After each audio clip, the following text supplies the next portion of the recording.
Pakistan news अभी तक का उर्दू खबरनामा लेकर मैं आपका मेजबान गौहर कुछे आपकी खिदमत में हाजिर। तफसीलात से पहले सुर्खियों पर एक नजर।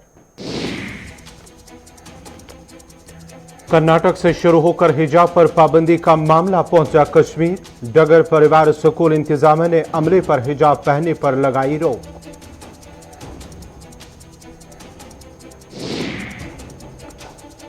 हिजाब पर आयद पाबंदी पर उमर ने रद्दअमल किया जाहिर। कहा मजहबी मामलात में किसी को मुदाखलत करने की नहीं है इजाजत। दखल अंदाजी को नाकाबिल कबूल दिया करार।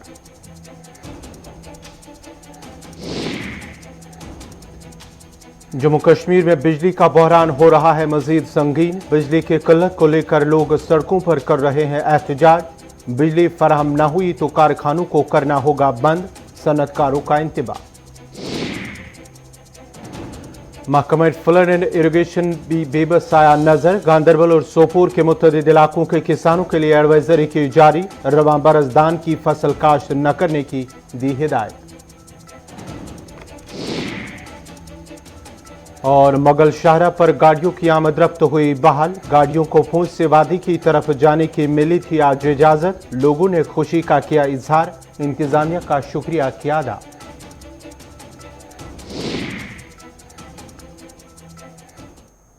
और पेश हैं खबरों की तफसील। बारामूला में डगर परिवार स्कूल इंतजामिया की जानिब से स्कूल में तैनात अमले पर हिजाब पर पाबंदी आयद किए जाने पर नेशनल कॉन्फ्रेंस के नायब सदर उमर अब्दुल्ला ने कहा कि हिजाब हमारा बुनियादी हक है और किसी को भी हमारे मजहबी मामलात में मुदाखलत करने की इजाज़त नहीं दी जाएगी।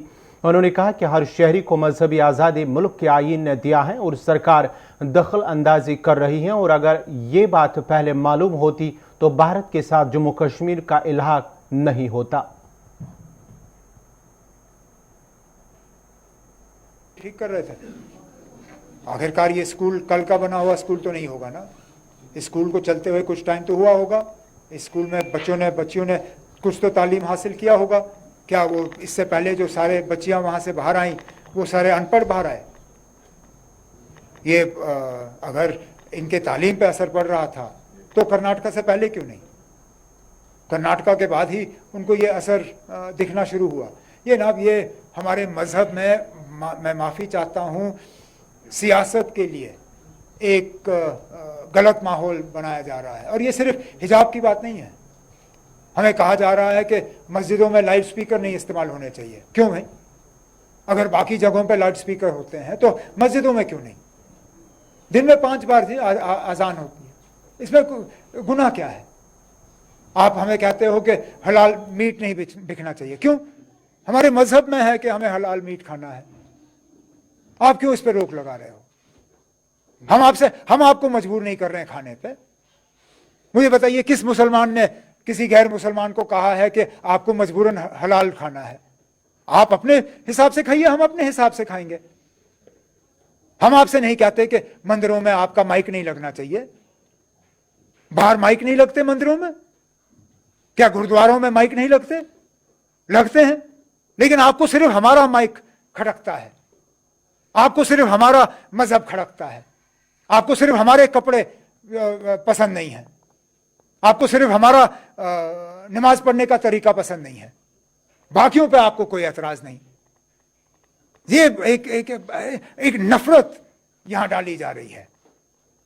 और मैं फिर इस बात पे आता हूं, अब ये वो हिंदुस्तान नहीं है जिसके साथ जम्मू कश्मीर ने इल्हाक किया था। हमने जब इल्हाक किया था, हमने उस हिंदुस्तान के साथ इल्हाक किया था जिसमें हर मजहब को बराबर के नजरिए से देखा जाएगा। हमें ये नहीं कहा गया था कि एक मजहब को ज्यादा अहमियत दी जाएगी और बाकी मजहबों को जो है दबाया जाएगा। इस मुल्क में हर किसी को आज़ादी से अपने मजहब को फॉलो करने की इजाज़त है। हमारे मुल्क के आइन में दर्ज है कि we are a secular country. Secular country का मतलब यह है कि हर मजहब को बराबर के नज़रिए से देखा जाएगा। कौन अपने मजहब का कितना हिस्सा फॉलो करना चाहे उसकी भी खुली इजाज़त है। मुझे नहीं लगता है कि किसी भी हुकूमत को इस चीज़ में दखल देना चाहिए। ये एक मतलब ऐसे खतरे के साथ जो है ये लड़ा जा रहा है, जो कि इस मुल्क के लिए बहुत मुश्किल होगा।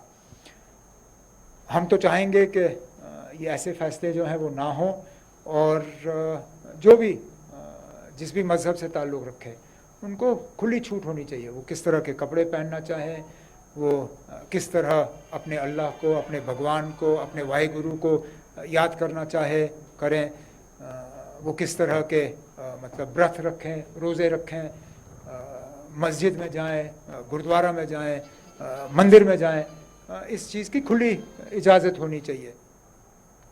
उधर पीडीपी सदर महबूबा मुफ्ती ने भी मजम्मत करते हुए कहा कि जम्मू कश्मीर में भले ही बीजेपी की हुकूमत हो, लेकिन यह यकीनी तौर पर किसी दूसरी रियासत की तरह नहीं है जहां वो अकलियतों के घरों को बिल्डोजर चलाए और उन्हें अपनी मर्जी के मुताबिक लिबास पहनने की आज़ादी नहीं देते। समाजी राबता साइट ट्विटर पर ट्वीट करते हुए महबूबा मुफ्ती ने कहा कि हमारी लड़कियां अपने इंतखाब के हक में दस्तबरदार नहीं होंगी।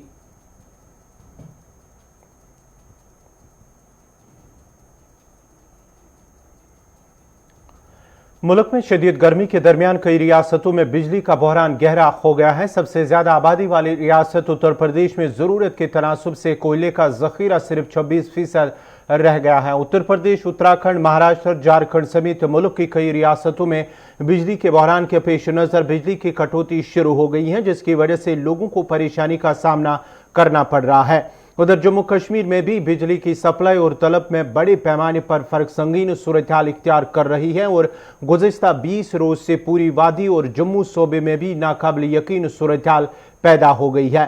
महकमा पीडीडी का कहना है कि उन्हें 1650 के मुकाबले में 1200 मेगावाट बिजली मिल रही है, जबकि सहरी और इफ्तारी के वक्त 1600 मेगावाट बिजली की डिमांड बढ़ गई है। इस वक्त वादी भर में 30% से ज्यादा बिजली की कमी पाई जा रही है और हर 100 बिजली की अदम दस्तियाबी और आंख बिचौली से लोग परेशान हैं। बिजली की संगीन सूरत हाल पर गुज़िश्ता चंद रोज से जम्मू और कश्मीर में लोग ताजर अंजुमन, सिविल सोसाइटी और तालाब सरापा एहतजाज बने हुए हैं। और आज सुबह भी बडगाम के ओमपुरा इलाके में भी लोगों ने बिजली की अदम दस्तियाबी को लेकर एहतजाज किया, जबकि बारामूला के इलाके में भी आज लोग सड़कों पर निकलकर उन्होंने महकमा पीडीडी और इंतजामिया के खिलाफ एहतजाज किया।